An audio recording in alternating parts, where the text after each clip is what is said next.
Nəzrin qurban olum, gəl köç Amerika. Nazlı, sən yaşlarsan onu. Mənim haqqımda, məni tərifləyəndə xoşum gəlir. Bir insan var idi. Onu ikimiz də tanıyırıq, adını çəkməyəcəm. İmkan vermir də yaşayaq. Yaşamaq olmaz. Mən səndən razı deyiləm. Qəlbim qırıldı və yadımdadır ki, mənim menejerim dedi ki, sən niyə yatmırsan həmin vaxt? Sən ümumiyyətlə niyə laptopu açırsan? Səni belə tuturlar, sıxırlar, suyunu çıxardılar, sonra belə atırlar. Mənim içimdəki Azərbaycanlı təbii şəkildə sevinməyə başladı. Mən daha çox qənaət etməliyəm və pulumu qırağa qoymalıyam. Bana ilk Amerika dərsi idi. Şəms mənə verdi o Amerika dərsini. Əvvəldə fikirləşsən ki, əladə zordur da, falan şirkət. Geri baxanda deyirəm ki, Naza. Cəsur bir addım. Mən bunu cəsur deməzdim, ağlısız.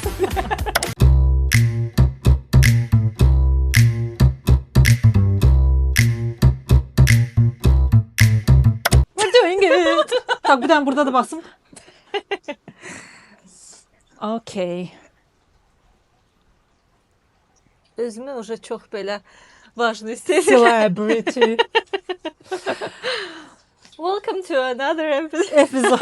Azərbaycan dilində xahiş edirəm. Bəli, düz deyirsən. Üzr istəyirəm. Şəkər burası Xoş istəyirəm. Sən başla. Xoş gördük. Mən başlamasam yaxşıdır, mən başlayacağım zarafatlaşmağa. Biraz belə Ciddi olaq ciddi olaq deyirsən. gedirdim. Əslində o fikir mənim də beynimdən o günləri keçdi. Dedim ki, sanki çox belə özümüzü rahat aparırıq. Amma olsun, bu kanalın məqsədi nə idi? Biz sənin adi söhbətləri eləyərkən insanları da bu söhbətlərə dəvət eləyək. Elə bil ki, onlar da özlərinə bir stəkan çaydan, kofedən töksünlər, süzsünlər və bizə qatılsınlar söhbətimizə. Nazlı, görək mən kameraya baxmağı necə eləyəcəm. Mənə çox qəribə gəlir ki, səninlə danışacağım, kameraya baxacağam. Yo, mənə də baxa bilərsən, amma belə yox da, yəni orada danışarıq. Çalışım daha çox Sən də kameraya bax. alınacaq. You got this, sis. Okay, I got this. We got this. We got this. Bugünkü müzakirəmiz nə olacaq Şəms? Gəl elə Amerika ilə başlamışdıq, o ilə də davam eləyək. Ki 10 il sonra 10 il Amerikada yaşamaq nə deməkdir? Necə fikirlərin dəyişdi?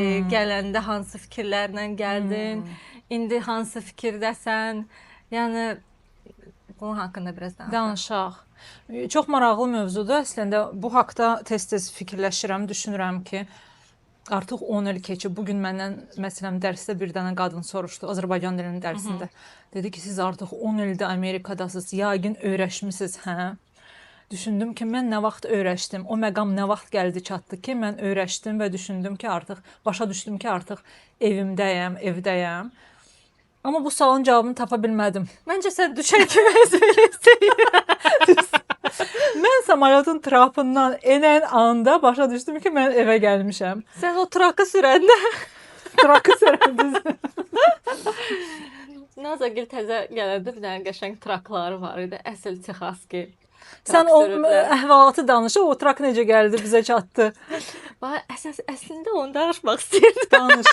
O həyatımın ilk Amerika dərsi idi. Şəms mənə verdi o Amerika dərsini. Şəms danış. Nazlı, sən yaşlarsan onu. Mənim haqqımda, məni tərifləyəndə xoşum gəlir. Yaxşı. Onda mən danışım, problem yoxdur. Deməli gəlmişik Amerikaya. İlk həftədir. Təbii ki, burada Houstonda maşınsız mümkün deyil yaşamaqda. Yəni sənin maşının olmalıdır. Getmişik indi kiraya götürməyə maşını.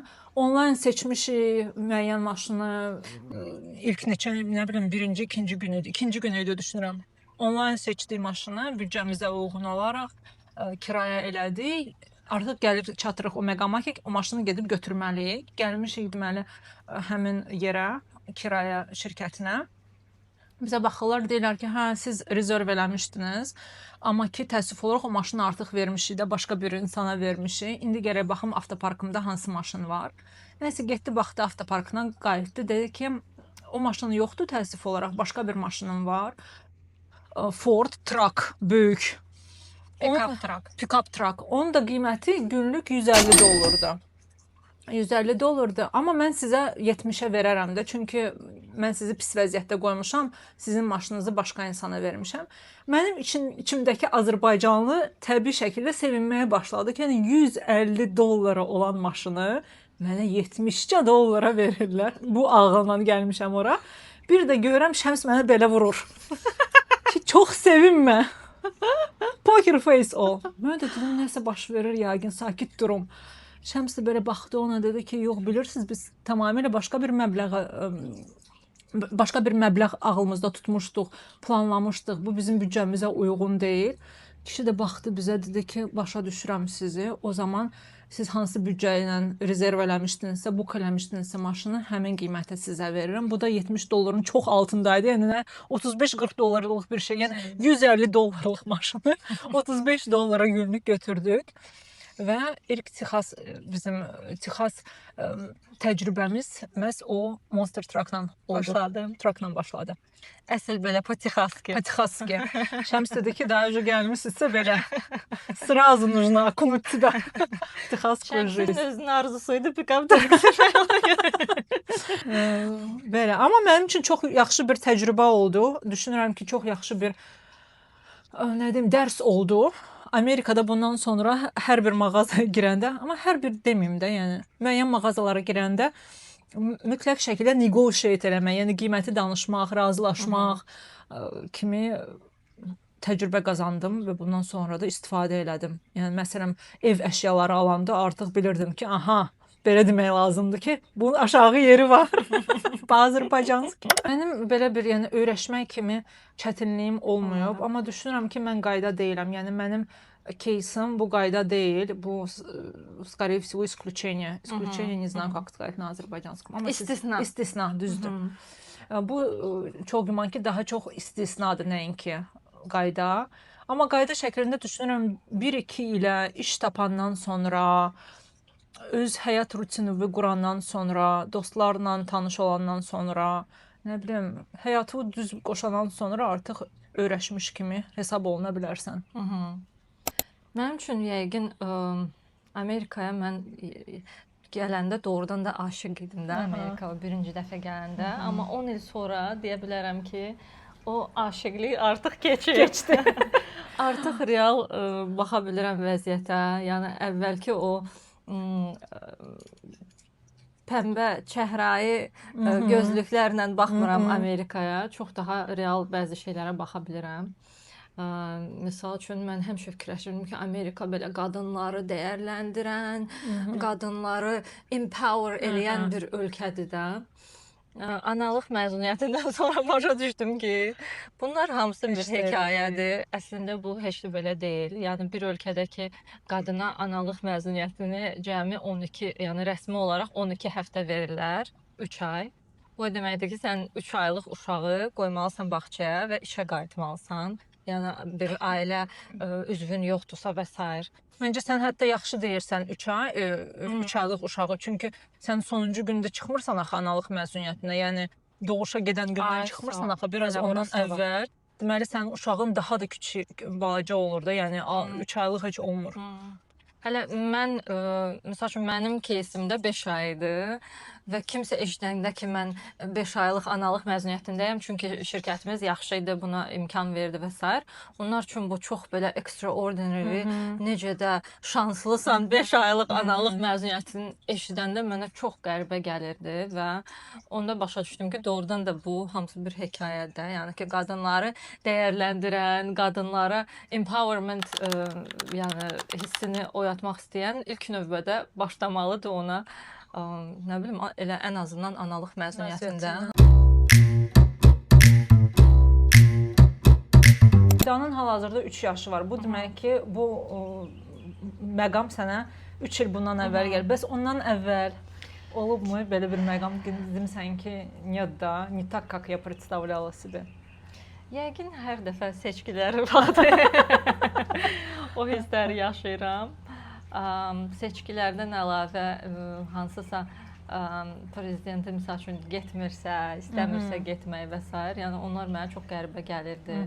Freedom of speech-lə bağlı hansısa problemlər olanda deyirdim ki, wow, yəni mənim təsəvvür elədiyim, mənim ağlımda fikirləşdiyim Amerikada belə bu problemlər varsa, yəni şey eləmək istəmirəm. Yəni sözsüz ki, heç bir ölkə ideal deyil və s. və Amerikanın kifayət qədər çox sevdiyim məqamları da var.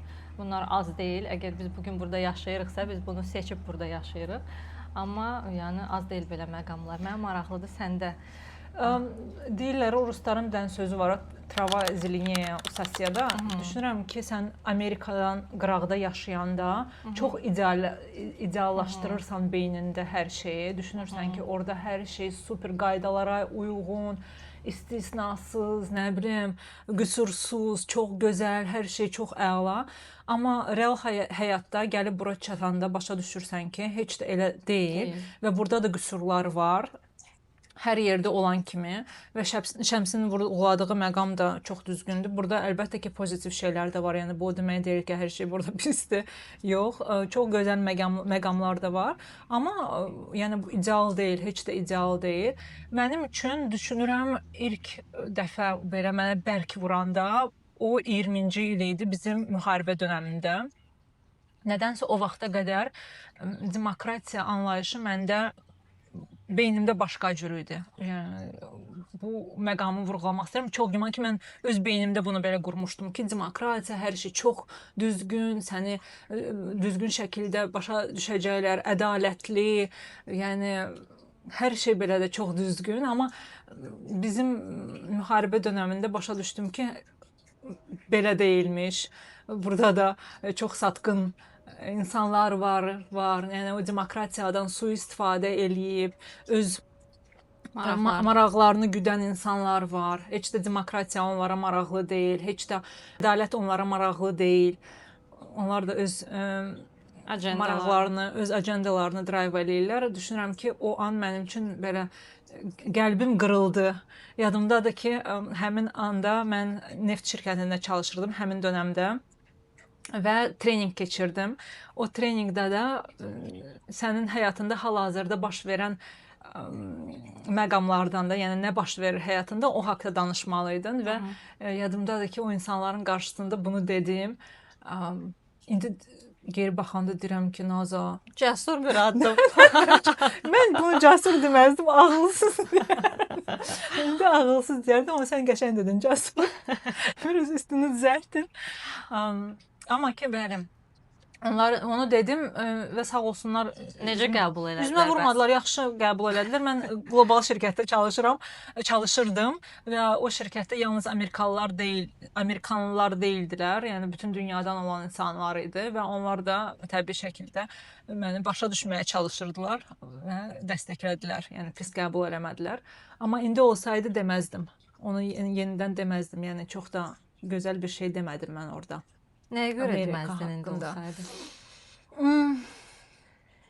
Yəni dediyin heç nə dəyişməyəcəyinə görə deməzdin, yoxsa bilirsən necə alınır? Sanki mən burada doğulmamışam axı. Mən bura öz seçimimlə gəlmişəm. Mən burada vətəndaşlıq almışam və sanki indi bu ölkənin qüsurlarını və yaxud da öz dünyamda, yəni mən bunu öz beynimdə belə şəkilləndirmişdim ki, demokratiya belə olmalıdır. Heç kəs mənə deməmişdi ki, belə olacaq. Heç kəs mənə ədalət və yaxud da qüsursuz bir həyat söz verməmişdi, vəd eləməmişdi. Ona görə də düşünürəm ki, bu daha çox mənim şeyim idi. Mənim beynimdə qurduğum bir şey idi. Ona görə də çox da düzgün olmur gəlib deyəsən ki, bilirsiniz nə var? Sizin demokratiyanız demokratiya deyilmiş. Akazvitsa. İndi olsaydı deməzdim. Maraqlı. Daha anlayışlı qəbul eləyərdim. Çünki heç kəs məni bura, yəni demirdi ki, Nəzrin qurban olum, gəl köç Amerika. Amerika vətəndaşı ol. Bu mənim seçimim idi. Seçim də eləyəndə deməli düzgün araşdırma eləməliydin. Beynində hər hansı bir şəkillər qurmamalıydın. Araşdırıb, bilib daha sonra qərarını verməliydin. Razıyam. Mənə gəlin Nazik, yəni yaşla da bağlı bir şey var, hə?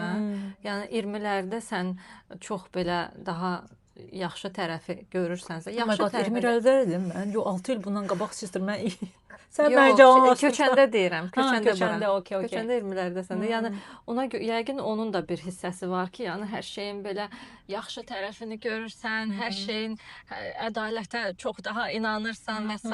Sonradan vaxt keçdikcə başa düşürsən ki, okeydir, hər şey belə işləmir. Razıyam, düşünürəm ki, yaşla da bağlı ola bilər bu əlbəttə ki. Həyat təcrübəmiz də öz sözünü qatır. Bura yaşadıkca başa düşürsən ki, çox şeyləri öz beynində özün qurursan və heç də reallıqla üst-üstə düşmür.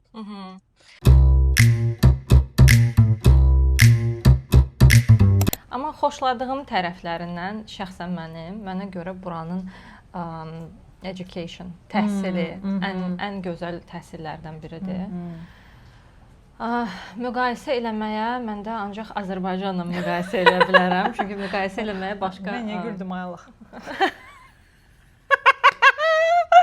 Orası mütləq kəsmək lazım.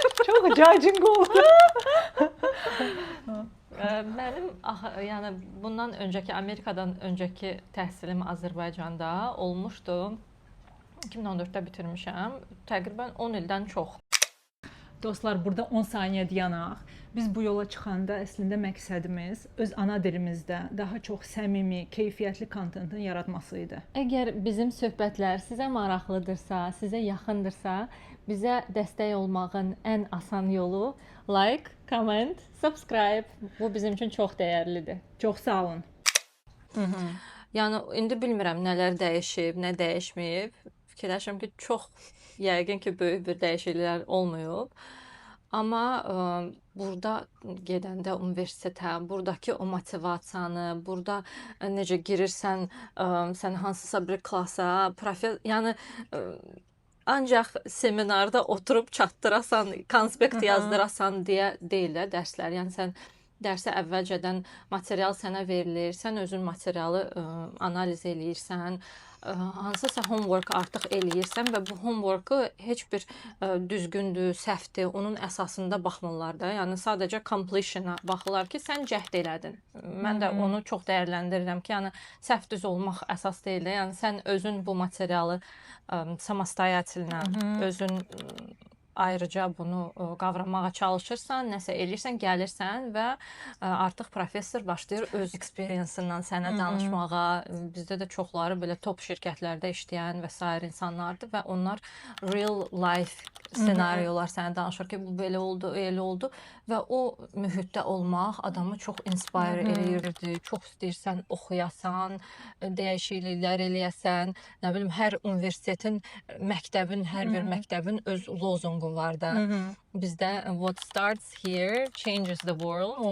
Yəni necə gözəl və güclü bir şeydir də. Yəni heç kəs sənə dəli kimi baxmır ki, mən bu dəli kimi sözü çox xoşlayıram. Dəli kimi.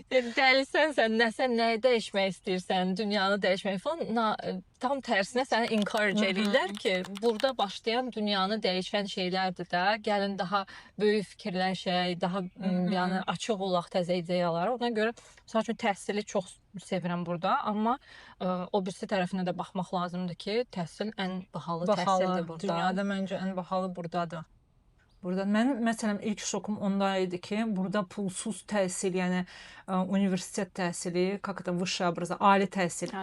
Ali təhsili pulsuz demək olar ki, çox çətindir, heç mümkün deyil əldə eləmək. Azərbaycanda məsələn bu mümkündür. Sən müraciət edib, yəni o təhsili ala bilərsən, amma burada belə bir şey yoxdur, belə bir dünya yoxdur. Amma başqa pozitiv tərəfi də təhsilin olmasa belə, o ali təhsilin olmasa belə, yenə işləyə bilərsən, həyatını qura bilərsən. Heç kəs sənə barmaqla göstərib deməyəcək ki, sənin ali təhsilin yoxdur. Где твоя корочка? Heç kəs deməyəcək. Və bu da mənə məsələn çox maraqlı idi. Çünki bizdə Azərbaycanda həmin dönəmdə ən azından belə deyildi. Yəni ali təhsili olmayan insanlar tək-tük idi mənim ətrafımda ən azından və o insanlar çox çətinliklə hər hansısa bir vəzifəyə, məqama gələ bilərdilər. Demək olar ki, heç mümkün deyildi. Yəni hər hansı olsa heç fərqi yoxdur. Yəni öz peşən üzrədir, öz peşən üzrə deyil, amma ali təhsilin mütləq şəkildə olmalıdır. Amma burada belə bir dünya yoxdur. Burada sərbəstliklə sən həyatını qura bilərsən. Burada daha çox, mən onu sevirəm hətta, ali təhsil sənin seçimindir. Və əgər sən ali təhsillə müraciət eləməyə qərar vermisənsə, buna pul xərcləməyə qərar vermisənsə, deməli sən həqiqətən iddialısan, həqiqətən nələrəsə nail olmaq istəyirsən, nələrisə dəyişdirmək istəyirsən, daha böyük düşünmək istəyirsən, dünyada nə bilim, fərqli şeylər yaratmaq istəyirsən, məncə onun göstəricisidir. Ona görə də mən burada heç tanımıram belə universitetdə oxuyan, amma deyən ki, поскорее бы это закончилось, istəmirəm.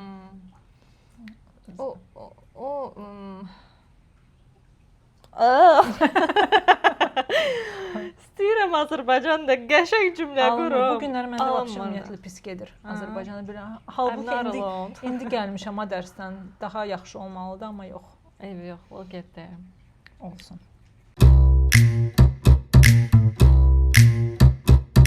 Amma bir məqamlardan da, məsəl üçün Amerikanın təhsili və yaxud da Amerikada ümumi culture-dan danışsaq, mənə elə gəlir ki, burada uşaqlıqdan uşaqları belə hard worker, workaholic mindsetinə öyrədirlər və heç vaxt yadımdan çıxmır. Dəqiq yadımda deyil, indi hansı dostlarımızın uşağı idi, amma öz ev tapşırığını danışırdı. Tapşırıq belə idi ki, sən özünə maşın almaq istəyirsən, falan işdə işləyirsən, sən nə etməlisən? Və orada cavablar var idi, ABCD. Cavablardan biri o idi ki, mən daha çox qənaət etməliyəm və pulumu qırağa qoymalıyam. Digər cavab var idi ki, sən ikinci iş tapmalısan. Uşaq seçmişdi ki, mən qənaət edib pul yığmaq istəyirəm. O səhv cavab idi. Sən ikinci işi tapmalısan, işləməlisən. Ona görə mənə elə gəlir ki, burada uşaqlıqdan belə onu yeridirlər sənə ki, yəni ekonomika dayanmasın deyə hamı işləməlidir. Kapitalizm dünyasında Aslında. yaşayırıq və ona görə bura çoxdur, yəni. Və opportunity-lər də çoxdur, yəni iş tapmaq çətin bir şey deyil.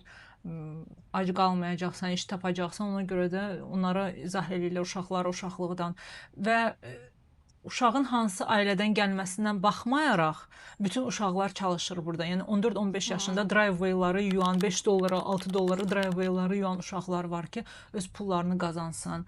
Nə bilim 14-15 yaşında hər yay onlar gedirlər işləyirlər. Nə bilim Chick-fil-də, McDonald's kimi bir yerlərdə kassir işləyirlər ki, pul qazansınlar. Coffee shoplarda işləyirlər. Hansı ki, necə gözəl bir şeydir. Uşaqlıqdan əməyi öyrədirsən Canı uşağa. beynimizi yeyib ki, o Chick-fil-yə gedəcək, bilmirəm. Chick-fil-əni seçib. Chick-fil-ə gedib orada kassir işləyəcək deyib bizə. Yəni bir müddət orada çalışmağı düşünür. Amma o birisi ekstremi də var da Nazır.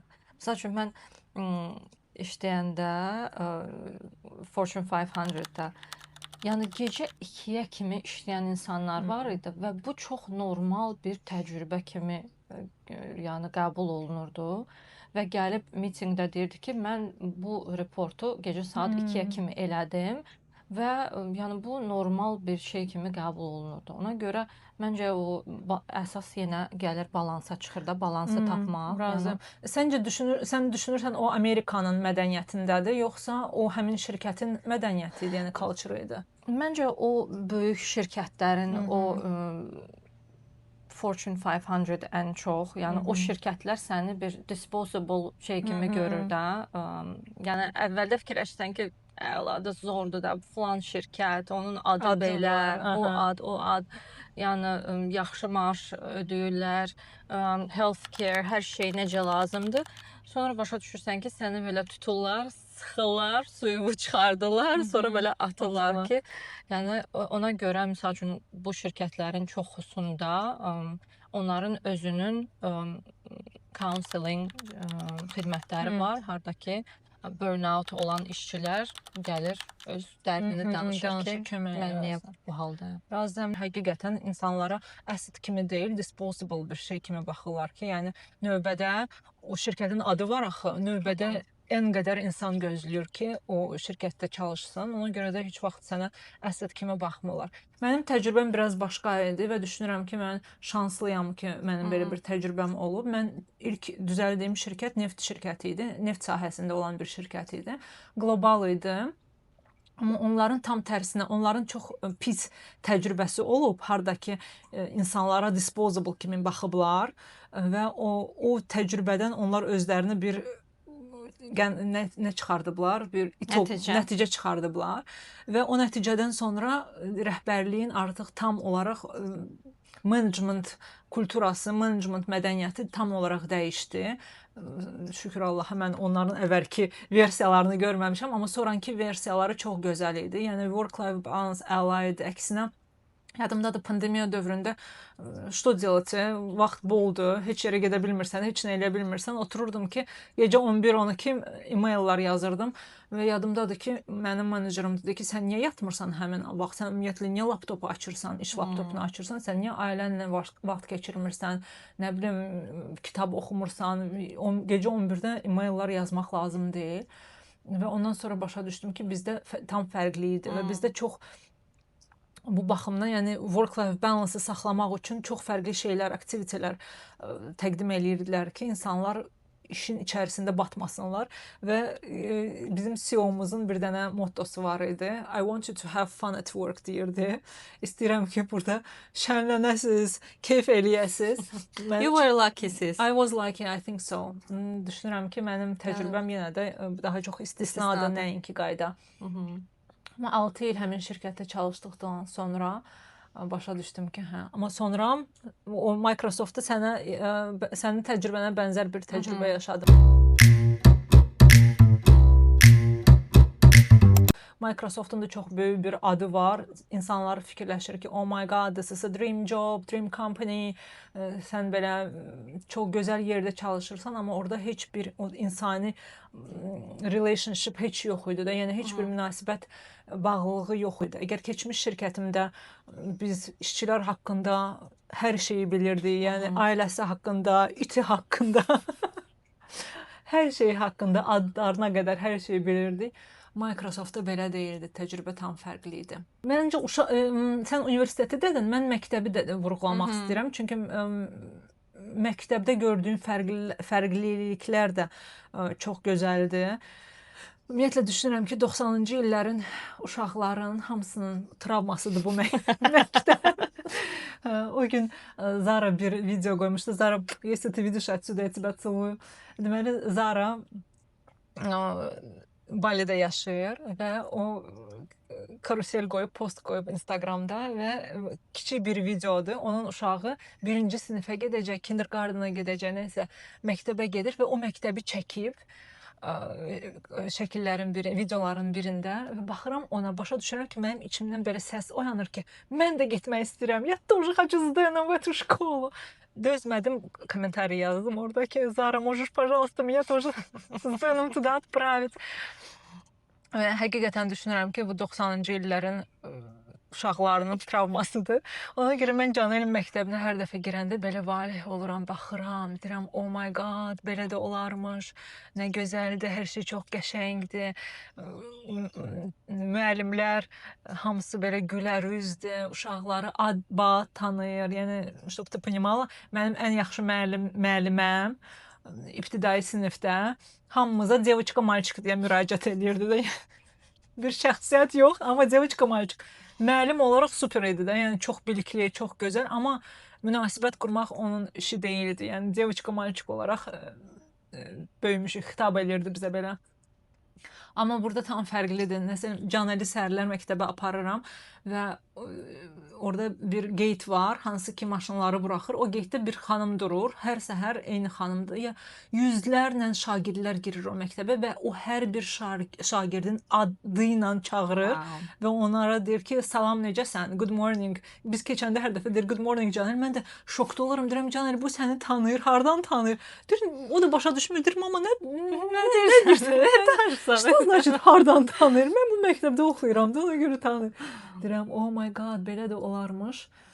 Mənim yadımdadır ki, Canel neçənci ildir, dəqiq yadımda deyil, amma ağlayırdı məktəb qutaranda. Danışırdın ki, yəni tətilə çıxacaqlar, yay tətilindən. Canel ağlayırdı ki, mən sağollaşmaq istəmirəm. Mən də görəndə ki, onlar sinifi necə bəzəyirlər, orada nələr var, deyirdim, Naza, mən də olsam, mən də ağlayardım. Amma o vaxtlar keçdi, sister, indi elə deyil. Amma indi sadəcə olaraq yeniyetməlik dövrünə gəlib çatmışıq. Ona görə heç bir şey bəyənmir. Hər şey nitodur. Amma o gün, 2 gün bundan əvvəl gəldi dedi ki, mama, все-таки мне грустно, что все заканчивается. Deyirəm, necə oldu ki, грустно oldu? Sən axı bütün günü deyirsən ki, надоело, скучно, mən nə bilim nə. Deyir ki, yo, indi geri baxanda başa düşürəm ki, çox fan məqamlar da olub, çox fan günlər də olub, nə bilim dostlarımızla yaxşı vaxt keçirmişik, valideyn demək istirdim. Müəllimlərlə gözəl vaxt keçirdiyimiz günlər də olub. Yəni beynimdə ancaq pis məqamlar qalmır. Məndə çünki belə deyildi. İnsanlar bəzən deyirlər, mən məktəb dövrlərimə, günlərimə məndə ümumiyyətlə, yəni sıfır.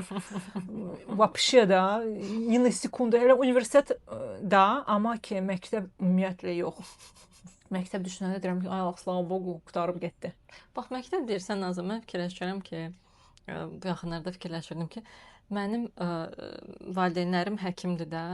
Mən də bir an həkim olmağı fikirləşirdim və yeganə səbəbim həkimliyi seçməmək üçün ximiya müəlliməmi sevməməyim idi. Ximiya müəlliməmi sevmirdim deyə ximiyanı da heç cür qəbul eləmirdim və ona görə də sözsüz ki, mən 3-cü qrupa həkimliyə daxil ola bilməzdim. Ona görə o yəni çox vacibdir də, yəni. Müəllimlərin o münasibət qurmaq bacarığı, özlərini təqdim eləmək, uşaqlarla o münasibəti qurmaq, hər uşağa bir podxod lazımdır da, bir cür münasibət qurmaq lazımdır. Onlar əlbəttə ki, yəni bizim dövrümüzdə belə deyildi. Bilmirəm, bəlkə indi fərqlidir. Siz yazın kommentariyalarda, kommentlərdə, bəlkə sizin təcrübəniz fərqli olub, bəlkə sizin övladlarınızın təcrübəsi hal-hazırda fərqlidir, bizimkindən daha yaxşıdır. Mənə çox bir də maraqlıdır ki, görəsən, məsəl üçün burada yaşayan varsa, onlar necə gələndə, yəni Amerika haqqında hansı fikirdə idilər, indi hansı fikirdə idilər və yaxud da bizə Azərbaycandan baxırsınızsa, nə fikirləşirsiniz? Yəni sizcə necədir? Burada nə fərqlidir? Buranın nəyi xoşuna gəlir? Mənim nəyi xoşuma gəlir? Sevdiyim yazıçılardan biri Harari, Sapiens'i yazan Harari, deyəsən elə deyirsən də soyadını. Sapiens yazan. Okey. Я тоже не помню. У него такое сложное имя. Yadımda deyil. Harari, по-моему belə Harari. O deyir ki, yəni biologiyanın misal üçün çıxsaq, hansısa fizikanın qaydalarını çıxsaq, hər şey bir hekayədir də, hər şey. Yəni pulun özünü götürsək, finansiv sistemanı götürsək, yəni bu insanların yaratdığı bir şeydir, bu bir hekayədir və bu hekayəni dəyişmək olar. Ona görə mənə də gəlir ki, o hekayə, yəni Amerika o hekayəni çox daha yaxşı sata bilən ölkələrdən biridir. Yenə deyirəm, pisləmirəm, burada yaşayıb şeyləmirəm, amma yəni qıraqdan baxanda keçən səfər dostlarımla görüşəndə onlar deyir ki, Barselonada Sagrada Familia'nın düz yanında McDonald's var da. Yəni ən belə turistik, Barselonanın ən gözəl yerində McDonald's var. Çünki niyə? Çünki Amerika o hekayəni, American Dream, Amerika həyatı, onu sata bilirdi. Satmaq məncə burada başlayıb da. Məncə onun yaranma yeri buradır. Location-ı, marketinqin, sales'ın yaranma ölkəsi buradır. Ona görə düşünürəm ki, bu ölkəni də çox gözəl satıblar bütün dünyaya. Uşaqlıqdan başlayır bir də o, düz deyil. Çünki Canel nə sizə prezentasiya eləmişdi bu yaxınlarda, pişik istəyirdi. Yəni prezentasiya ilə gəlmişdi ki, nəyə görə? Bir təqdimatla gəlmişdi yanımıza ki, mən pişik istəyirəm. İndi sizə izah eləyəcəm nə səbəbdən o pişik istəyirəm. Yəni bu sözlə deyildi, slide show eləmişdi və orada izah eləmişdi nə səbəbdən istəyir, nə edəcək, necə baxacaq, üstünlükləri nədir. Evdə pişiyin olması. Tam bir satırdı bizə o ideyanı. O fikri satırdı. Sister, sənə sualım var. İndiki beyninlə, indiki təcrübənlə Amerikaya yenidən gəlsəydin, nəyi fərqli eləyərdin? İndiki beyinlə, indiki fikirlə nəyə gəlsəydin? Çətin sualdır mənə. Çünki mən keçən səfər də deyəsən deyirdim ki, yəni mən heç vaxt geriyə baxıb nəyisə dəyişərdim fikirlərini yaşamıram. Bilmirəm bu nə dərəcədə düzgündür, yəni nə dərəcədə səhvdir. Amma mənim üçün o, yəni keçmiş oldu, keçdi və done deal, yəni gələcək. Amma elə bir şansım olsaydı, yəqin heç nə dəyişməzdim. Dəyişməzdi. Nazan. Yəni misal üçün MBA-yi oxumağı deyək də ki, o qədər pul tökdüm ora, o qədər bahalı idi, təhsil aldım və hal-hazırda onu nə qədər utilize eləyirəm falan. Amma fikirləşirəm ki, onu eləməsəydim mən heç vaxt bilməyəcəkdim də və beynimdə o arzu olaraq, bir istək olaraq qalacaqdı. Ona görə, yəni indiyənə kimi nəyi eləmişiksə, məmnunam ki, eləmişik. Yəqin yenə gəlsəydik, yenə də eləmək istərdim. Səndə necə? Mən də adətən geri baxıb sənin kimi çox da analiz eləmirəm. Amma bir insan var idi. Onu ikimiz də tanıyırıq, adını çəkməyəcəm. Sonra çəkərəm adını sənə. Amma onun bir xüsusiyyətini xoşuma gəldi. Bir davranışı xoşuma gəldi. Təzə gələn kimi, o təzə gəlmişdi bura və hər görüşdüyü insandan onun təcrübəsini öyrənirdi. Mən bildim sən bilirsən. Okey. Biz bir-birimizi belə başa düşürük. Biz Slav. Onu çox sevdim və not elədim. Düşündüm ki, oyda bu nə qədər balaca bir şeydir, amma bunun o qədər dəyəri var. Çünki hər bir insan sənə öz keçdiyi yolu danışa bilər və bu yolda elədiyi səhvləri danışa bilər. Və hər bir insan əslində danışmaq istəyir onu, düzdür? Amma sual verməlisən də, sual vermirsən axı. Ona görə düşünürəm ki, mən yenidən bu təcrübəni yaşasaydım, artıq bu gözdən, bu sualla yaxınlaşardım insanlara ki, sən öz təcrübəni mənə danış. Sən nələri elədin, nələri eləmədin, nələri xoşladın, nələri xoşlamadın. Və bu məlumatın hamısını toplayandan sonra artıq əlbəttə ki, özün analiz eləyirsən, özün vur-tut eləyirsən və öz qərarına gəlirsən. Amma bu məlumat toplamaq məqamını çox sevdim. Sən indi deyirsən, onu deyəndə fikirləşdim ki, okey, mən də yəqin təzədən gəlsəydim. Amma bilmirəm də, yəni təzədən gəlsəydim eyni starting point-dan başlayıramsa, yəni dediyim odur ki, əslində qıraqdan biz belə çox elə bil complicate eləyirik ki, Amerikaya keçmək, sıfırdan başlamaq. Yəni elə bilirəm ki, lazımından artıq əvvəldə biraz stres eləyirsən, which is normal. Yəni təzə ölkəyə köçürsən, sıfırdan başlayırsan və s. Amma yəni Amerika kifayət qədər çalışan, istəyən insana kifayət qədər imkan verir və səni sorğulamır ki, sən hardan gəlirsən, sən kimsən, aton kimdir, haralısan, kimsən, nəçisən. Yəni bacarırsansa, bacarığın varsa, çalışmaq istəyirsənsə, xoş gəlmisən. Ona görə yəqin o məqamı biraz daha az stres eləyərdim, yəqin biraz daha boş verərdim, daha yüngül yanaşardım bəlkə. Super, əla. Başqa belə fikirləşirəm, nə sual verə bilərəm sənə, biraz belə qəliz olsun belə. Səni imkan vermir də yaşayaq. Yaşamaq olmaz. Stres bir situasiya olmalıdır. Niyə soruşdum əslində bu sualı? Çünki mən bura gələndə mənə düşünürdüm ki, mən öz homework-ımı eləmişəm də, Məncə sən kifayət qədər yaxşı eləmişdin. Amma bura gəlib çıxandan sonra başa düşdüm ki, yox, o qədər də yaxşı eləməmişdim. Yəni mən Azərbaycanda olanda çox forumlar oxuyurdum, insanları tapırdım Amerikada yaşayan, onlara suallar verirdim, nə bilim və bura gələndə düşünürdüm ki, mən hardasa bu həyatın heç olmasa 50%-ni, 60%-ni artıq bilirəm də, necə, harda, nə edəcəm. Amma bura gəlib çatandan sonra dedim ki, Nazan, nə 50%? Burada heç vur-tut 5% var yoxsa yoxdur. Mən sənə razı deyiləm. Naza yadımdadır ki, Bakıda olanda və yazanda mənə ki, biz köçmək istəyirik Houstona, orada filan ərazi var, orada məktəblər yaxşıdır. Yəni bu məlumatı sən yerində olanda öyrənməyə başlayırsan və Nazanın mənə bu qədər belə well researched mesaj yazmağı mənə dərhal o gəl kömək eləyim, nə sualın varsa. Çünki ondan əvvəl kimsə müraciət edəndə kömək üçün, məsəl üçün deyir ki, mən gəlirəm. Və çox belə vague suallar verir də. Çox ümumi. Ümumi suallar verir ki, gəlib mən orada nə edə bilərəm? Çox gözəl Sualın sual. bilmirsən harasından yapışasın. Harasından mən orada iş tapa bilərəmmi? Amma Nazlı çox konkret suallar verir ki, mən orada falan ərazini bilirəm, eşitmişəm ki, oranın məktəbləri yaxşıdır falan. Ona görə Nazlı mesaj yazanda mənim o gözlərimdə o işıq axır ki, kimsə normal sualları verir.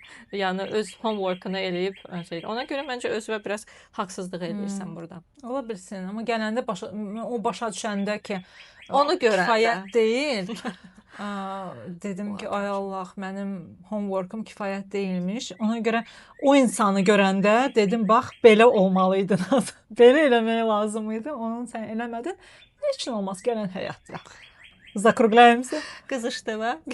Qızışıyoruz. Птичка. Птичкada qızışdı. O da müzakirədə iştirak eləmək istəyir. Nə deyim, necə qutaraq?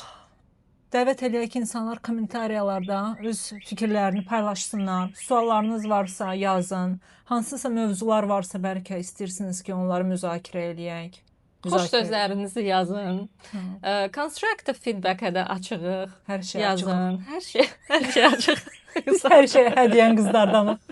Ona görə ürəkli olun. Əsas məqsəd odur ki, two-way conversation. Bir-birimizlə əlaqədə olaq, danışaq, suallarınızı cavablandıraq, sizə faydalı olaq. Öpürük sizi. Özünüzə yaxşı baxın. Bye.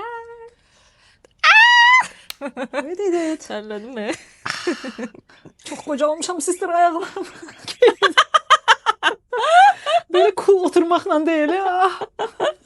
Çox qoca olmuşam. Aça bilmirsən. Logi.